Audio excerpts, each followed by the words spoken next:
اگر آپ کو یہ ویڈیو پسند آئی ہو تو ہمارے چینل کو سبسکرائب کریں، ویڈیو کو لائک کریں، کمنٹ کریں اور دوسروں کے ساتھ شیئر کریں۔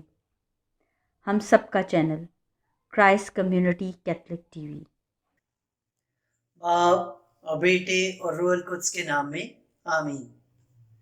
سال کے دوران 21ویں اتوار کی تلاوت ہے۔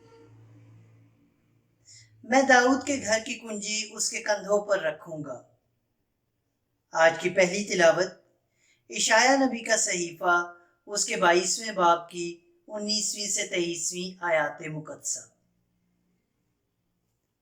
خداوند رب الافواج محل کے مختار شبنا کو یوں فرماتا ہے، میں تجھے تیرے منصب سے برطرف کروں گا اور تو اپنے درجہ سے نیچے کو کھینچا جائے گا، اور اسی روز میں اپنے بندے ایلی یاکیم بن ہلکیہ کو بلاؤں گا اور تیری پوشاک اس کو پہناؤں گا اور تیرا کمر بند اس کو باندھوں گا اور تیرا عہد اس کے ہاتھ میں دوں گا، اور وہ یروشلم کے باشندوں اور یہودا کے گھرانے کا باپ ہوگا، اور میں داؤد کے گھر کی کنجی اس کے کندھے پر رکھوں گا، اور وہ کھولے گا تو کوئی بند نہ کرے گا، اور وہ بند کرے گا تو کوئی نہ کھولے گا، اور میں کیل کی طرح اس کو مضبوط جگہ میں قائم کروں گا، تو وہ اپنے باپ کے گھرانے کے لیے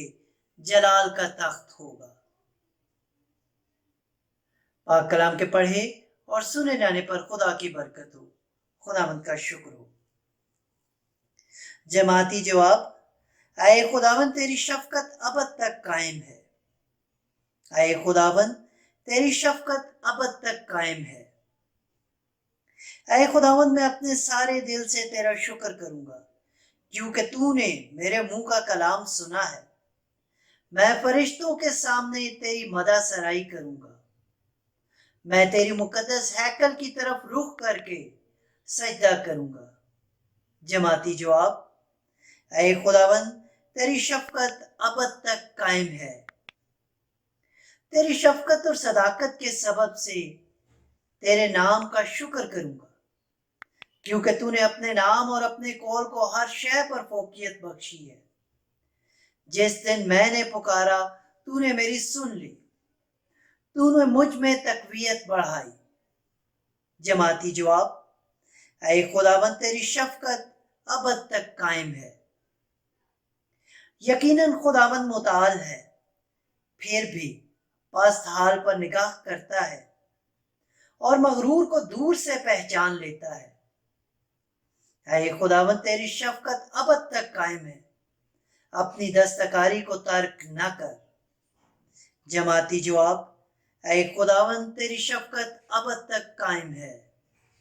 سب چیزیں اسی کے سبب سے، اسی سے اور اسی کے لیے ہیں۔ آج کی دوسری تلاوت مقدس پولس رسول کا خط رومیو کے نام، اس کے 11ویں باب کی 33ویں سے 36ویں آیات مقدسہ۔ اے بھائیو، خدا کی دولت اور حکمت اور علم کس قدر عمیق ہیں، اس کی قضائیں کیا ہی بعید الادراک اور اس کی راہیں کیا ہی بے نشان ہیں۔ کس نے خداوند کی عقل کو جانا ہے، یا کون اس کا مشیر ہوا ہے، یا کس نے پہلے اسے کچھ دیا ہے جس کا بدلہ اسے دیا جائے، کیونکہ اسی سے اور اسی کے سبب سے اور اسی کے لیے سب چیزیں ہیں، ابد تک اس کی تمجید ہوتی رہے، آمین۔ پاک کلام کے پڑھے اور سنے جانے پر خدا کی برکت ہو، خداوند کا شکر ہو۔ ہلیلویا ہلیلویا، مبارک ہے تو اے باپ آسمان اور زمین کے خداوند، کہ تو نے بادشاہت کے راز محض چھوٹوں پر ظاہر کیے ہیں۔ ہلیلویا۔ تو پترس ہے اور میں آسمان کی بادشاہی کی کنجیاں تجھے دوں گا۔ انجیل مقدس بمطابق مقدس متی۔ اے خداوند تیری تمجید ہو۔ اس کے 16ویں باب کی